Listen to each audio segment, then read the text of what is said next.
Thanks, Ed. For more on all this, I'm pleased to be joined here on the National Anchor Desk by Miranda Kahn and by our good friend, political analyst Dick Morris, who, of course, was the best-selling author of the book Armageddon, How Trump Can Beat Hillary. So you got that done. Yeah. You wrote the book. He read it. You proclaimed it the night of our election coverage.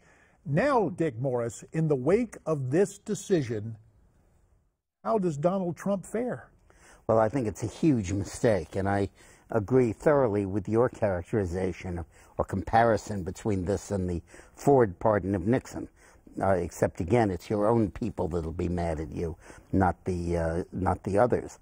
And it is so cynical.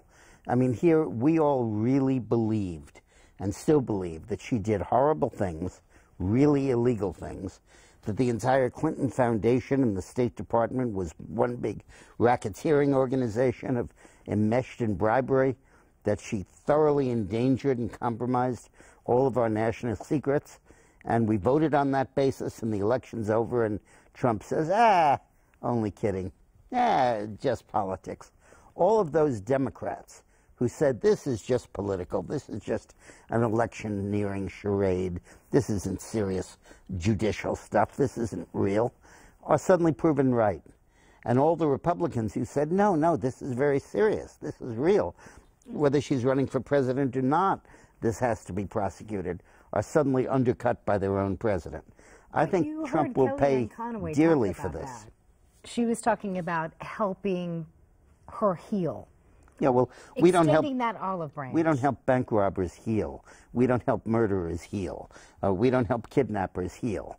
And as far as I'm concerned, she committed a serious crime. It should be investigated, and she should be prosecuted.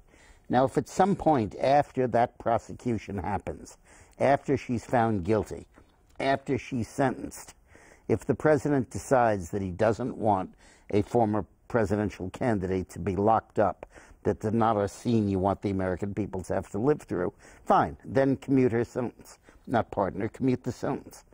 But to do it now, or to say he's not going to pursue it, when it was such a fundamental part of his campaign, is outrageous. And I totally condemn Trump for doing that. So do you think that this alludes to the fact that Clinton herself is above the law, even when it comes to a Trump administration? It certainly looks like it. Certainly looks like they can get away with anything in the world. And the idea that she's suffered enough, well, so is people that are arrested for crimes.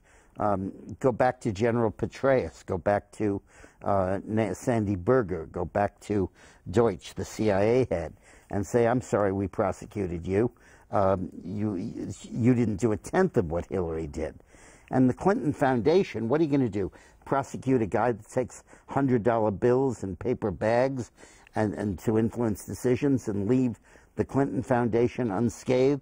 This is cynical, this is outrageous, and I really, really condemn it. The fundamental problem conservatives and Republicans have when they are given power, suddenly they are indulgent toward those who would show no indulgence toward them.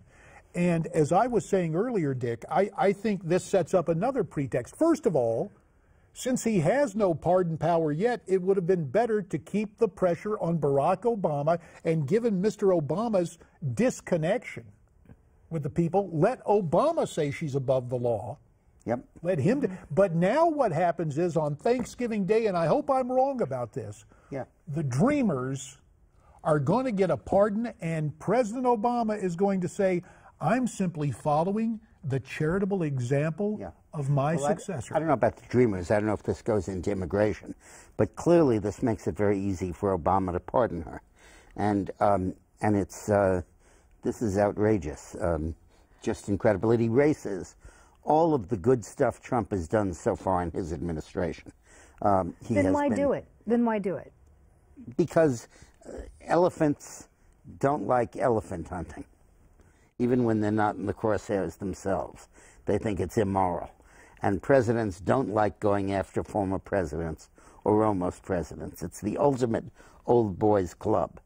And at that altitude, we're breathing that air, it makes sense to them. So this is a, if we're cynical about it, it's a sop to the elites, to the Upper East Side. And those guys are not going to be with Trump anyway. No, of course not. And it's it's inexplicable is what it is. I mean, it really calls into question whether the whole thing was just a charade, whether he was ever really offended at any of the things she did. But he had to know this was going to come up. I mean, this has been at the crux of his campaign for months. Kellyanne left him wiggle room. He could hear a storm and back off this.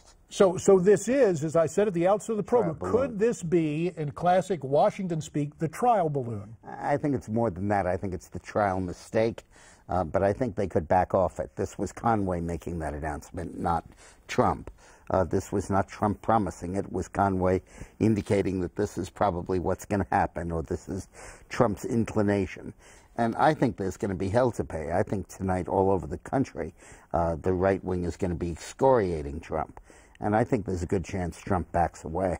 Well, it also brings up another prospect. If not for the Obama pardon, you see, by this casual trial balloon pronouncement from Kellyanne, whatever, the administration, the incoming administration, has trumped its own transition message. Yeah. Last night, Donald Trump put out a 2.5-minute video to the country.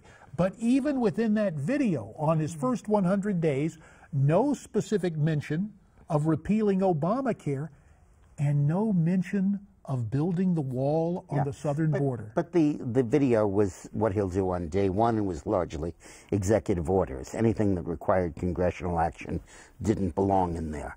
And the point was, with a stroke of the pen, he can do all these things, and he will. I don't think he's backing off that agenda. But I think he really, if he goes ahead with this, he really is going to be compromising his political base. But I would think a lot of conservatives would think that. You're not going to hire a special prosecutor. You went from wall to talking about fence. You went to repealing Obamacare. You got rid of the Muslim ban that he originally had on there. I mean, it would, I think to the average person out there, it would seem like he's backing away. Yeah, well, the media certainly would like to feed that, and this certainly is evidence of it. The other stuff you cite, not so much. Wall and fence have always been interchangeable. Fence conjures the notion of a nice white split rail fence, but it's not. It's electrified, and it's all of that. And the Muslim thing, he simply recast as saying we're not going to let him in from certain countries, not from certain religions, which makes it constitutional. But this one, the fundamental basis of the Trump campaign was corrupt Hillary. Mm-hmm. And to back off that at this point in this kind of a way is outrageous.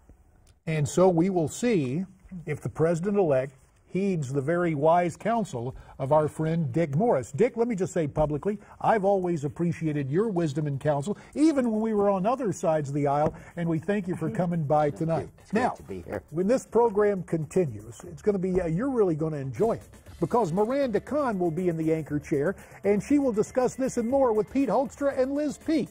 Stay tuned.